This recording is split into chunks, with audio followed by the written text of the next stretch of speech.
Well, Lord our God, for all that this day has been and all that it represents, we give you thanks. We lament that we can't be together tonight, sharing a picnic and conversations, but are grateful for this time and space that we do have. Thank you for each person, each one of those faces and names that we see here tonight, for the places where they live and the ways our lives intersect.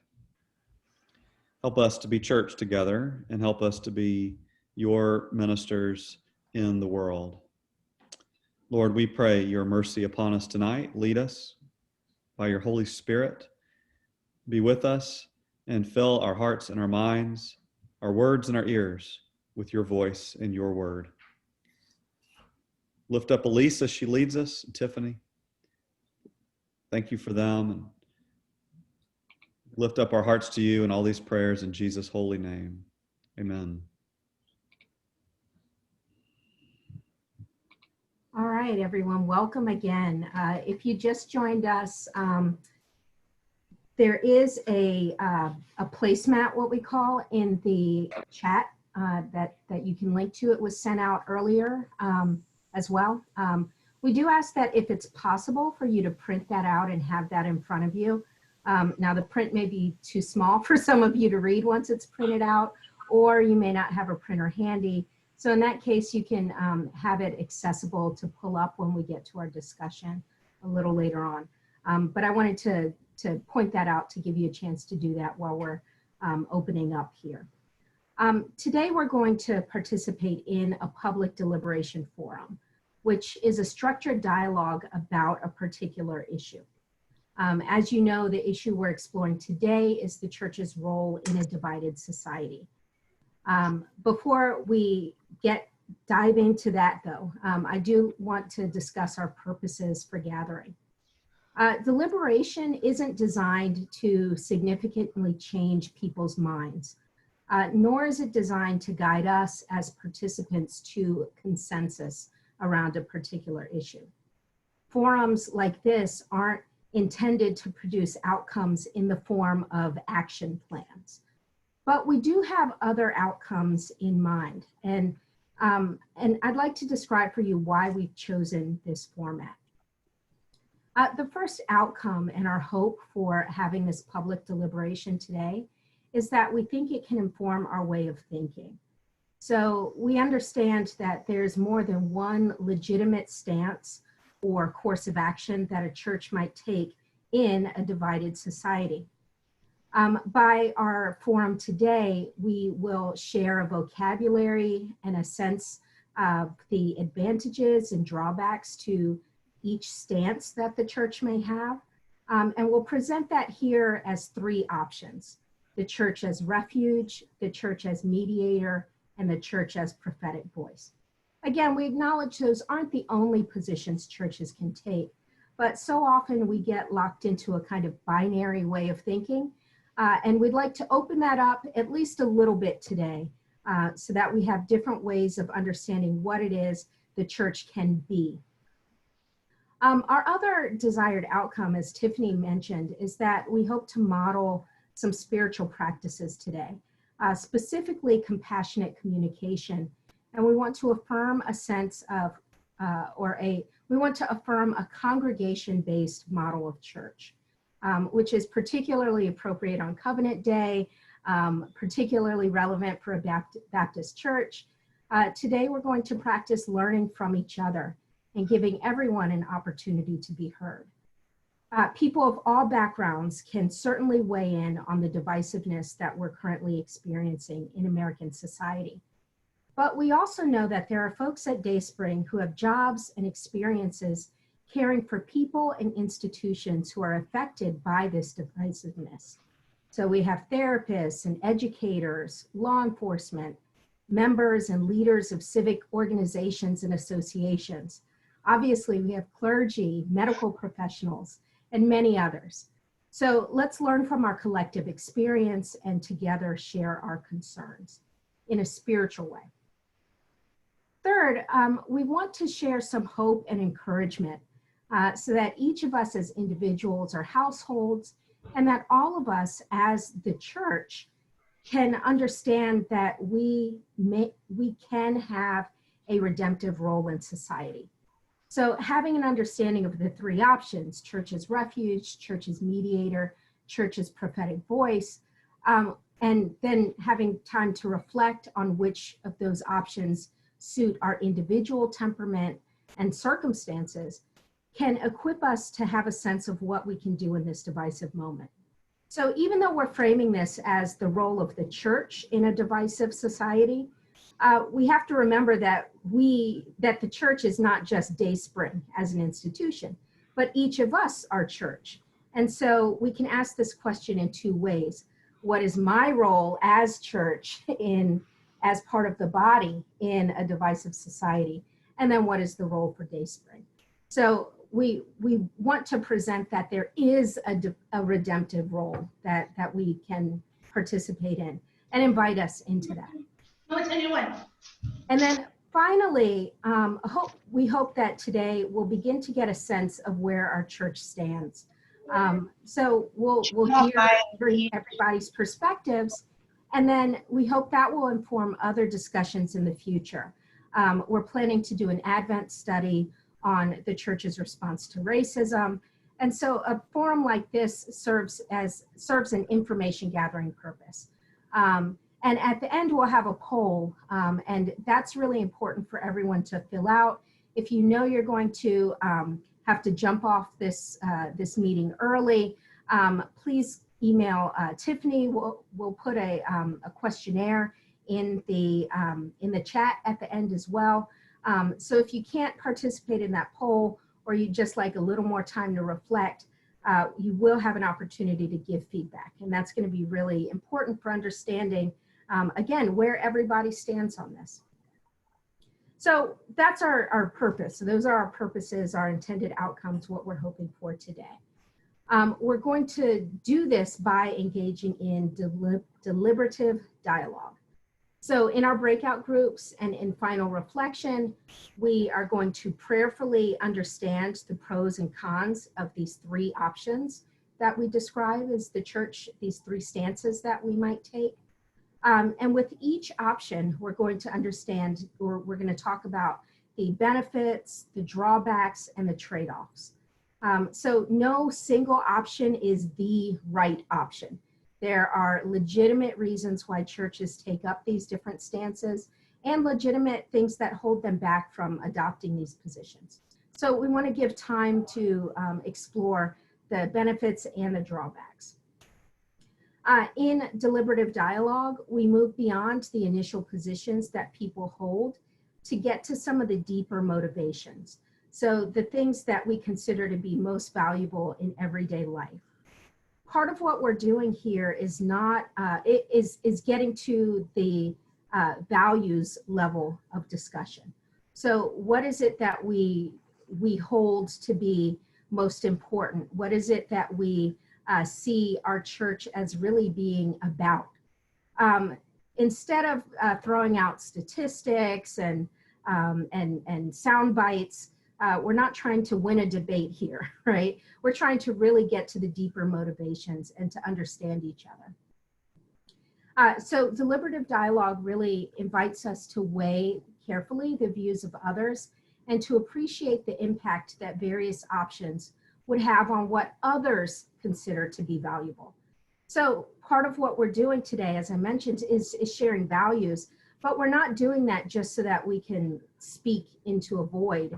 We're doing that so that we can be heard and so that we can listen to each other. And so once we begin to listen to each other, we begin to think about the drawbacks to each of these options in their eyes, not just our own. So we hope to be practicing some empathy as well today. We hope to work through the conflicting emotions that arise when various options pull and tug on what people consider valuable. So part of spiritual maturity, I believe, is learning to hold paradox. And we're going to, this format of deliberative dialogue allows us to do that.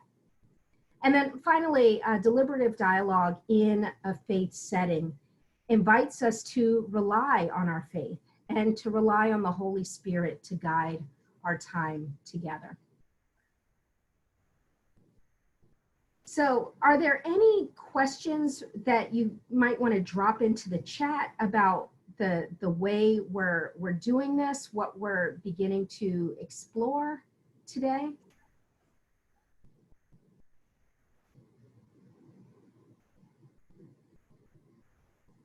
Okay, so let's talk about some ground rules. So I've talked in theory a little bit about what it is we're doing today. Baylor has a public deliberation initiative, what we call PDI, that has helped us format our program for today. And they've put together these ground rules that we will put up on the screen. Thank you, Tiffany. And we'll begin to, these will structure the ways that we talk to each other. So the first ground rule I want to cover here is the idea that deliberation is not a debate. So we're not debating each other. We're not trying to win points. We're not trying to convert other people to our way of thinking. Rather, we're trying to really tap into what is tugging at our hearts, and to use that to use our hearts to listen to others. So we're wrestling with these tough questions together, and that requires that we consider various perspectives and look for common ground. In a debate, we're typically not trying to look for the common ground. We're trying to score points over the person we consider to be wrong. So today we're having a bit more openness. Everyone in this deliberation is expected to be fully present and to engage in the deliberation. So I want you to know that your voice matters. It doesn't matter if you're an official member of the church, if you've been around for a long time, if you're fairly new, if you know a lot about politics, if you've just checked out of politics because it's too difficult over these past couple months. It doesn't matter what situation has brought you to this forum today. The fact that you're here shows that you are willing to be open to the discussion.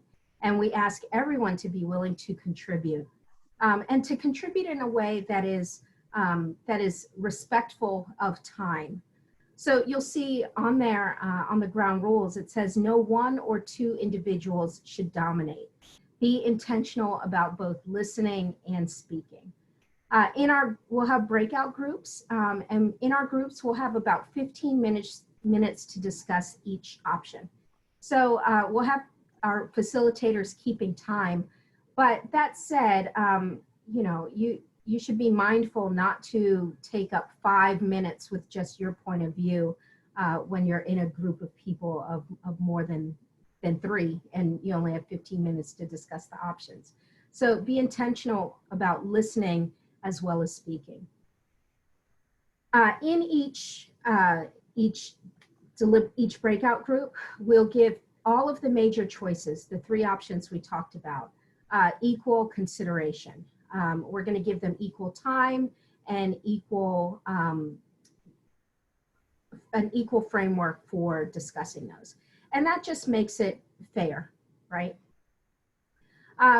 One other thing I want to mention here is that deliberation, as I said before, is about values. It's about identifying what's important to us. It's not about debating facts or statistics. So this is the kind of language we're used to going back to in debate, right? And in a kind of disputational form of discussion. Today, we're going to ask you to really speak from the heart. At the beginning, we'll have you talk about your stake in this issue. And we really want you to use I language, right? What does this mean to you? What is of concern to you, right? And to not bring in all sorts of facts and statistics, which studies show don't really actually help us get to the heart of an issue, right? And so we're going to maintain an open and respectful atmosphere. And final point here on the ground rules, the discussion should focus on the approaches using the discussion guide provided as a common starting point. So I've mentioned it before, you might have just joined us, We have this in the chat. This is the what we call the placemat. If you can print this out and have it in front of you, this will help us to use this guide as a common starting point. You can pull it up on your screen, but having it in front of you, a hard copy of it, will allow you to actually look at people on the screen and to talk to them. So having eye contact, even in the strange forms that Zoom sets up, is better than everyone just looking at a document, right? So if you can have that in front of you, that would be great. Okay, any questions at this point?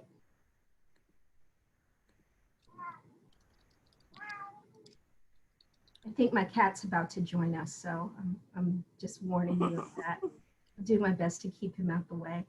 Forgot to close the door.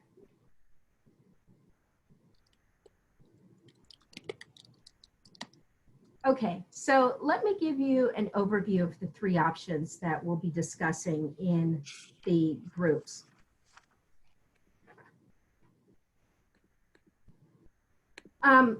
So we're talking about this question of the church's role in a divided society. Churches are wrestling with how to live out their faith in an increasingly divided American culture. So research indicates that partisan politics affects congregations in how we interact, how we worship, and how we fellowship with each other. It affects how clergy preach their sermons and how or if we engage in the public square. Even if we want to abstain from the political commotion, the fact is that politics often finds us in our churches, whether we desire it or not. And sometimes this happens in devastating ways. So we know that houses of worship have been vandalized. We know that arsonists have burned down churches. We're even very sadly aware that gunmen have murdered worshipers in their very sanctuaries.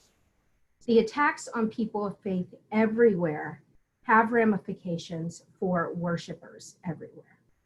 Now, these are extreme examples, but they point to how dangerous divisiveness is to our community, the larger society, and within churches themselves. The state of divisiveness that we're in didn't happen overnight. It's the result of long-standing cracks in the foundation of our democracy and communities that have been worsened by increasingly reactive and inflammatory rhetoric. Accordingly, the process for bridging these gaps will not magically appear, but it will be the result of an intentional and deliberate effort on the part of people of goodwill to find common ground and rebuild our foundations. So that's what we're doing today. What is the church's role in this process? We'll discuss three options, but it's important to remember that they are not the only three options churches can take, nor are they mutually exclusive. So today we're going to try to stay away from binary thinking, meaning thinking that we have to choose one way to respond and then stick with it. Churches can respond in multiple ways about the same issue or even about different issues, and we can individually respond in multiple ways as well. What we do by separating them out as options helps us to clarify the strengths and drawbacks of each, as well as the theology behind it. The theology around what we assume church is for, and the theology about how God uses us in the world. So the first option is the church as refuge. This approach asserts that the primary focus of the church should be on our religion and not on political tensions or the bitter partisanship that can divide us. This point of view argues that the church should work to avoid the culture wars and create a sanctuary where people come together to worship Christ, regardless of political lines and across race, gender, and socioeconomic statuses. This position holds that the fundamental ministries of the church primarily include worship, faith formation, congregational care, and being Christ's presence in the world through service. As such, the church should refrain from taking political stances on issues that may cause division among the congregation and distract from these core missions. To the greatest extent possible, the church should leave room for diverse perspectives. So that's option one, and you'll have 15 minutes to discuss that option in more detail. That's the church as refuge. The second option is the church as mediator. This approach asserts that the primary focus of the church should be on helping people of faith navigate the political fray we're in, navigate the tensions and the bitter partisanship that divides us. The church should build bridges of cooperation. The church should actively promote healing and understanding and transformation across the divisions. People who hold this position, the second option, believe that the fundamental ministries of the church should primarily include pastoring, teaching, faith formation, and congregational care. As such, the church should actively teach congregants how to engage with different perspectives, how to listen to marginalized or unheard voices, and how to be agents of reconciliation for individuals, communities, and society. And then finally, we have the third option, the church as prophetic voice. This approach asserts that a primary focus of the church should be to engage in the public square in order to live fully into its mission. The church should be a prophetic voice in the midst of the political fray, the tensions, and the bitter partisanship that divides us.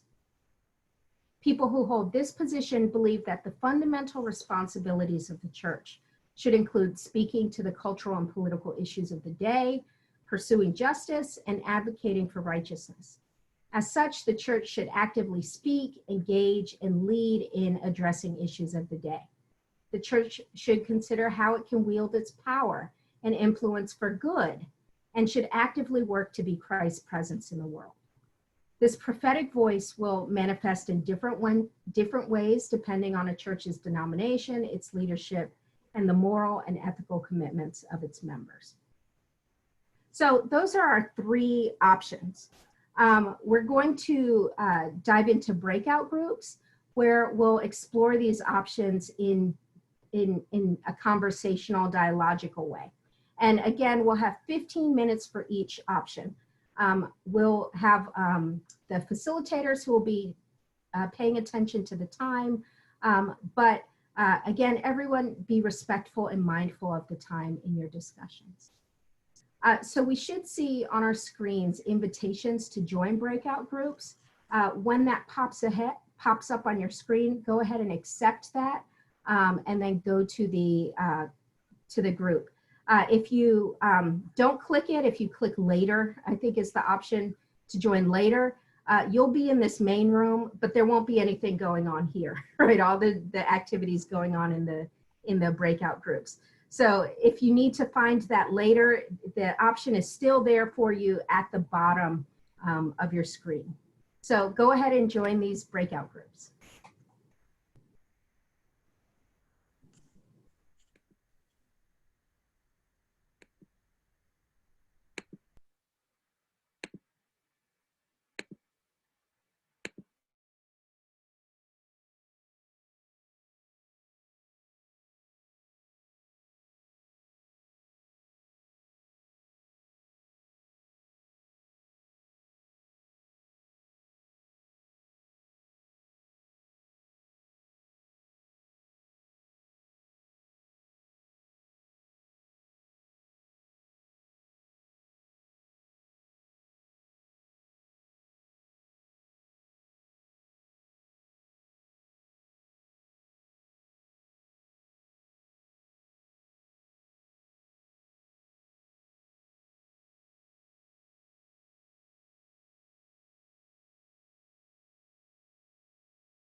Karen, I'm trying to get you into a breakout room.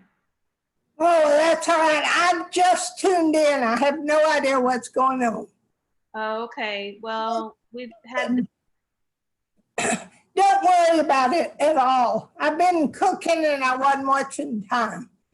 okay. So you go ahead.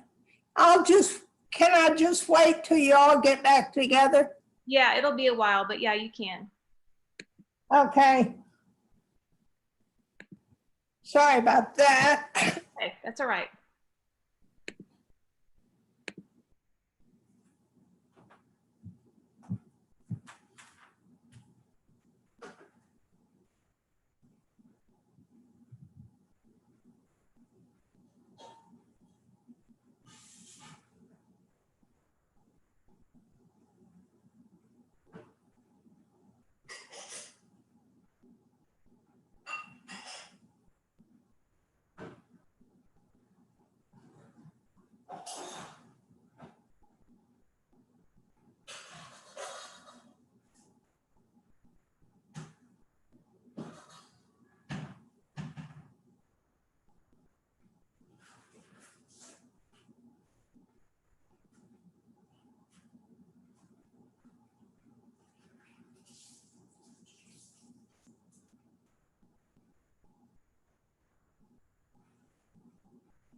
because of some amazing vaccine implementation.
Think I'm gonna be able to get on the computer. No, it's too late to get in. So if you want to eat something, Are you ready to eat? oh, I can eat anytime.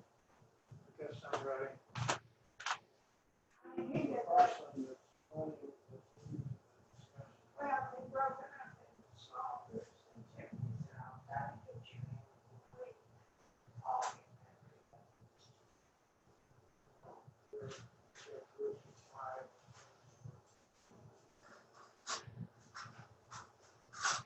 So you can make a salad, squash.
So who is the person that is leading the group discussion, organizing, whatever? Elise Edwards.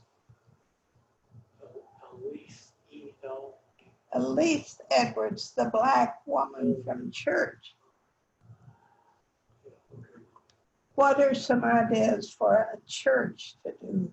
Well, I would just tell them what we did in Washington DC. It wasn't great, but it was at least, it was a gesture to go outside the little bubble you're in. And so that was something. And that was all. It never was any meal together. Well, I think there was a meal. I can't even remember what. And so forth. Well, we go over on Wednesday night at 6 o'clock, YMCA, 14th Street, Church of Christ, and work with the teenagers, which was 8th through 12th grade. And so, you know, that's it, nothing more. But the initiative, I guess, was that you don't just stay around people that you think you like that look like you. You go outside and maybe even be helpful, and then that builds relationships and community and so forth. Well, Elise has already said that. Try to get in situations So, where okay, all right. there's several ethnic groups Yeah, okay. that So you're then- not, haven't been a part of. Yeah, so that's all right. Okay, well, that's good. So that's not very novel, it's just common sense, really.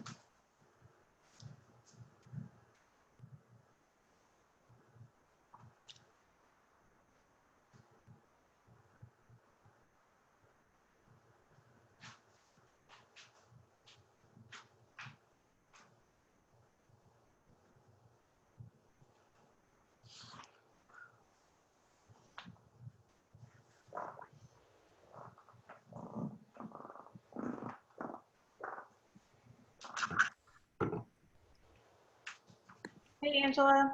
I've been trying to put you into a group. Do you keep losing your service or something? I don't know. I've just been sitting in the waiting room for about 10 minutes. I'm not sure. Oh, okay. Well, were you on and did you get off?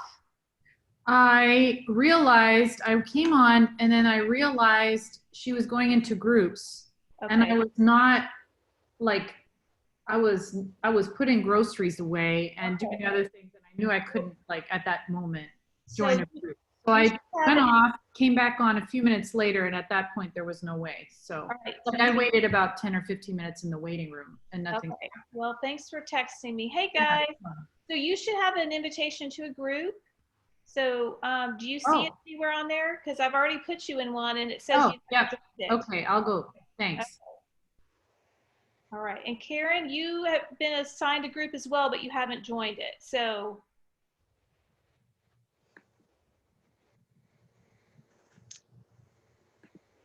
I don't want you missing your group. all right, I'm heading back. Okay. Are they all back together yet? No, we won't be back together till 6:15. Okay, why don't we just forget it because Ed wants to eat. Oh, okay. All right. I'm sorry. That's okay. Okay. All right. Bye-bye. Bye-bye. Thanks. Mm-hmm.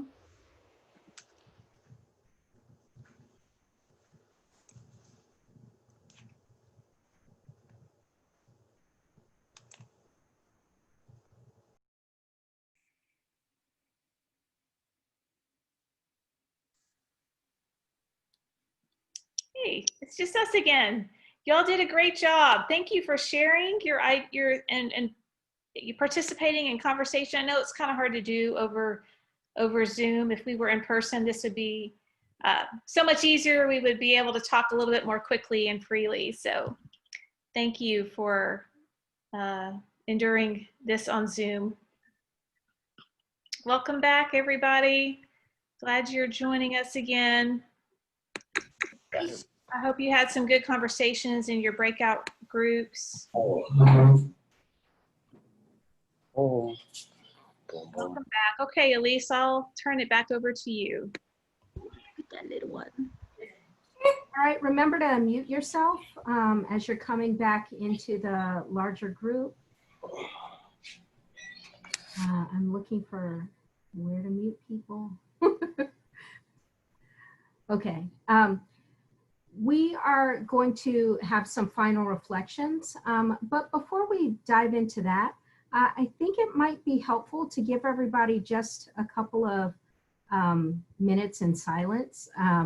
You know, we at DaySpring aren't too uncomfortable with silence. So I'll give you at least a minute, maybe two, in silence to begin to think about your own, where you might see yourself adopting one of these roles in your families or in your communities as refuge, as mediator, or as prophetic voice. So I'll give you a minute of silence to think about where you seem most drawn to. And it might be helpful to think about a particular issue to see where you might be most drawn regarding that.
All right, I'll bring you back to the larger group from your individual reflections. Let's start off considering whether in your groups you found particular areas of agreement, whether you found shared values or common ground that resulted from the dialogue, or whether you saw any areas of agreement, shared values, or common ground among the different options. So were there particular areas of agreement, shared values, or common ground that resulted from the dialogue? I'll put the question in the chat, and if you want to speak up, go ahead and raise your hand. You can do it like this, or you can use the reactions or the participants button to raise your hand if you want to speak up.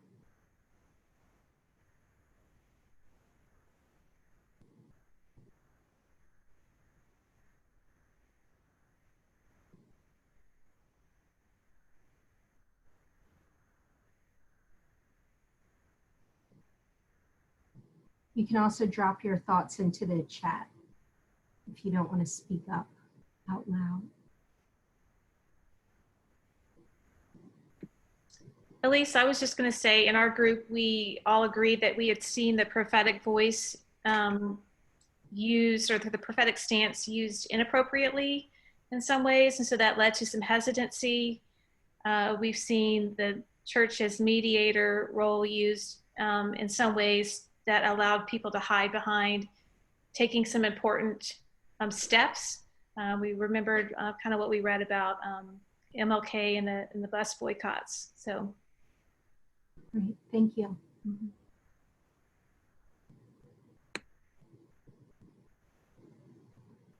Anyone else? Were there particular areas of agreement, shared values, or common ground that you discovered in your dialogue?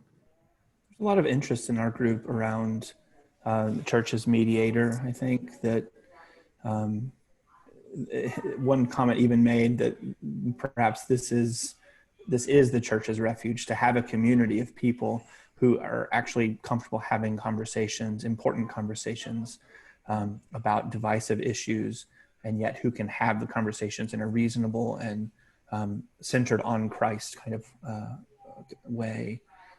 I think there was a desire to not shy away from the conversations that need to be that perhaps need to be happening, but to actually engage them.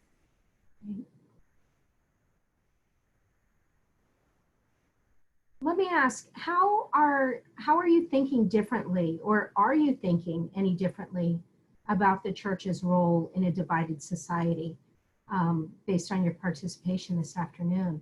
So, you know, did anything open up for you, or is your thinking much the same as it was before?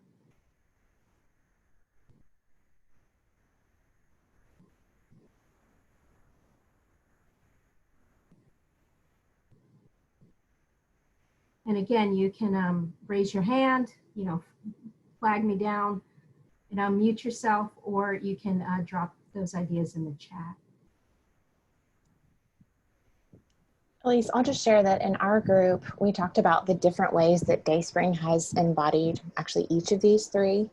And that was helpful for me to be reminded of. A lot of them were stories that I had heard or have experienced personally, but it was great that we have seen some change in our church in each of these three options over the years and as our size has grown, but also in the different ways that we understand our role, and that often what we might, the stance that we might inhibit collectively is very different than the stances that then each of us embodies personally or as families. And I felt really encouraged by that. Great. Well, we did want everyone to get some encouragement, so I'm glad that you felt that encouragement in your group. Just reflecting on DaySpring's past, which again is really appropriate for Covenant Day, right? To look forward with also a sense of where we've been. So anyone in that group, if you can list some of those in the chat, that would be helpful for all of us. I'm going to open up a poll, so to ask some more specific questions and give you a scale. So these aren't open-ended questions. Just choose options. Again, we're not making any big policy positions or anything. This isn't going to give us our next action steps or anything like that. But it does give us a sense of where we are, at least today. And it would be helpful to see whether there's a lot of diversity of positions on this within the church, or whether there's some agreement around one or two things maybe. It's just helpful to know where we are. And so if you can take a moment to fill out that poll, that would be helpful. So we have one last reflection question, one last open-ended one. And this one is like the million-dollar question here, right? Considering our own congregation and our Waco community, what steps might you suggest for our role in this contentious time in American life? So what actions might you suggest? Not simply one stance or one option, but what are some of the actions discussed in those options that make sense for us? And again, you're not making this isn't going to happen necessarily because you say it, but what are you thinking? What are some of the steps you might suggest we take?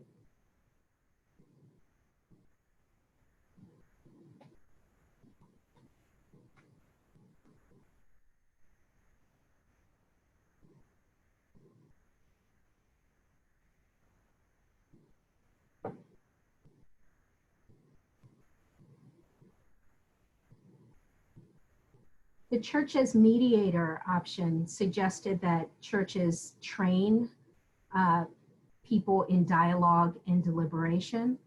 In our group, there seemed to be some agreement around that in a way, and that maybe it's easier to learn how to do that in a setting where you mostly like everybody and have sense of love and ties that bind.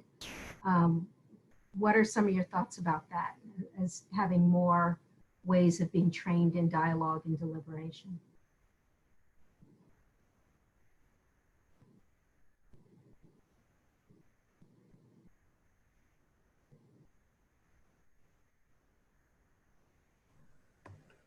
Just that the more we practice, the better we'll get at doing it. And that it's really appealing to have that practice be in a safe, some in our group talked about, I think it may have been Bruce talked about, it seemed like a refuge to have a space where that can be safely learned. Yeah, that came up in our group too. The idea that refuge might be the safety to do some of this more difficult work, right? That we practice in our safe community. Anyone else want to share next steps, perhaps, or what you might think?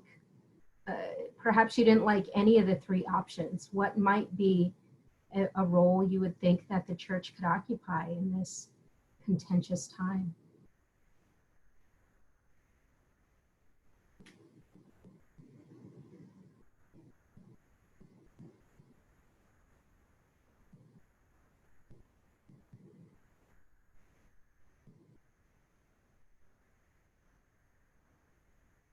Jonathan, go ahead. Something that Dr. Reed said in our breakout session was we often, when we go into things, plan with the end in mind and that we will already have it resolved. And that is not realistic, nor is it healthy to already come in with like, this is how we'll end it.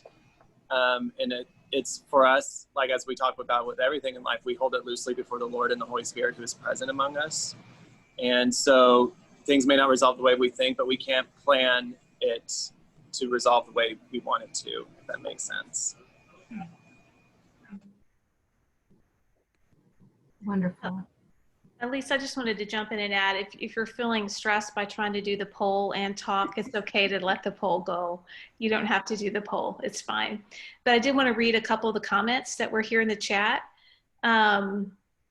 Jen Kemper said that in the early years, the 7 families that founded the church were in many ways prophetic in their personal and vocational lives, while coming to a shared experience in worship as a place of refuge from very diverse political and even theological issues. But they continue to have hard conversations with each other around dining tables and each other's homes, just not on church grounds. And it allowed the church to grow together and be formed by each other and become church.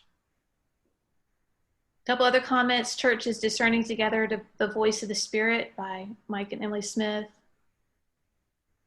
Oh, Brett Gibson being a community that embodies constructive, reasonable dialogue around contentious issues.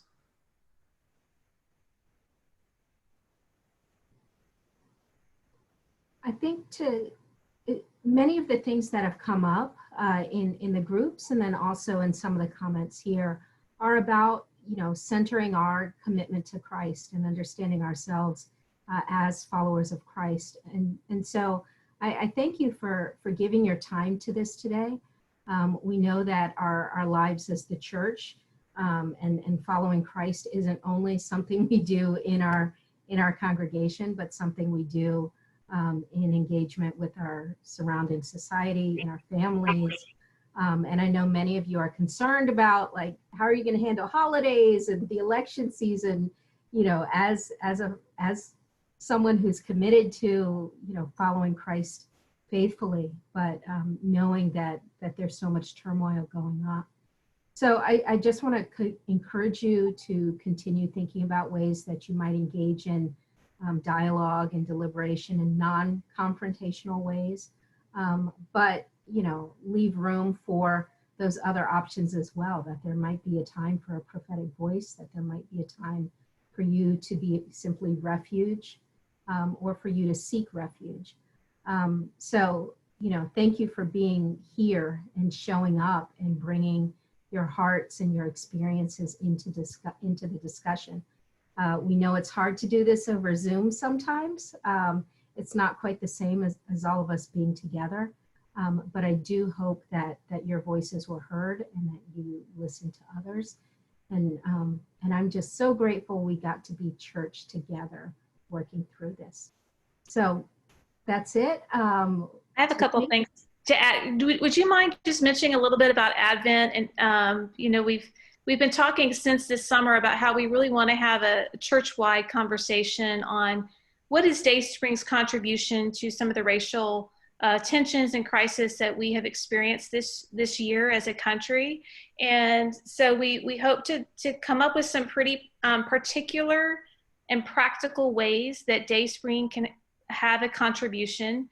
We want to talk about that at Advent. So Lisa, is there anything you want to say about that? Yeah, so, you know, some of you mentioned it's hard to talk in generalities around the church's position in a conflicted society. Around Advent, we'll be talking specifically about racism. So over the summer, we laid some of the history and theological background around where we are in this moment dealing with issues regarding race. During Advent, we'll really take on what might be some actions. And this language we discussed today about these roles and actions related to those, that will come up again. So, so this is in some ways preparatory work for that, but hopefully helpful to you in other ways as well. So we will be doing a study that focuses on the themes of Advent, but it seems appropriate when we're in Advent expressing this longing and this hope for a world that we're not in yet, or for the salvation and redemption that Christ brings, for us to really reflect on the ways in which that even the work of salvation is not yet complete and how we can participate in that. So, so that's what we'll be doing specifically around the issue of racism. And we'll be getting into some practical stuff there. So if you're still waiting on that action step, that'll come towards Advent. So if you took notes for your group, if you would send those to me at tiffany@ourdayspring.org, then I'll compile all those together and we'll have a way in which you can look at those and read over those. And then we will also have them for us to review as we move into a more practical conversation at Advent about what kind of voices DaySpring want to have in our Waco community. And the ground rules were sent out in an email. I'm seeing if I can pull that up and drop it in the chat here as well. Yeah, okay, so I'll drop that in the chat too for everyone. Yeah, okay, any other questions?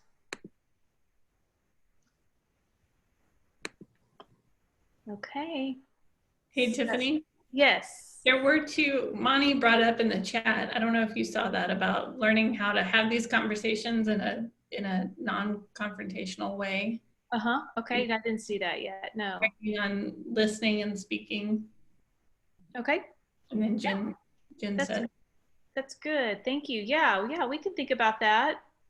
Would love any thoughts that you all have about that, how we could do it, when we could do it, who could do it. So yeah, feel free to send me an email. I'd love to hear more about that. All right, everyone, thank you. Have a nice evening. Good night. Good night, everybody. Goodbye, everybody.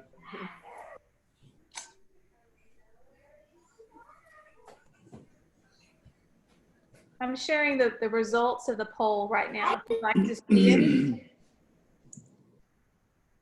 I don't know how to get a print out of this, but I will try. Refrain from making political statements. Strong. Oh, somewhat disagree.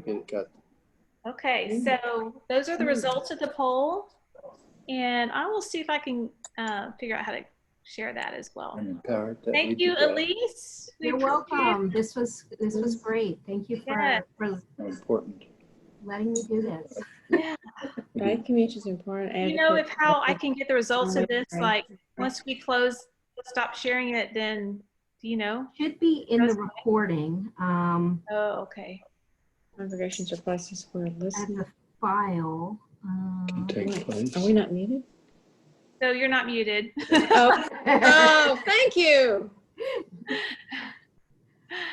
Okay, I'll check and see in the recording if it might be there. Okay. Yeah, I think it'll be in the recording. If you want, I can do a I can take a screenshot of it just in case. I took screenshots. Okay. I screenshot it.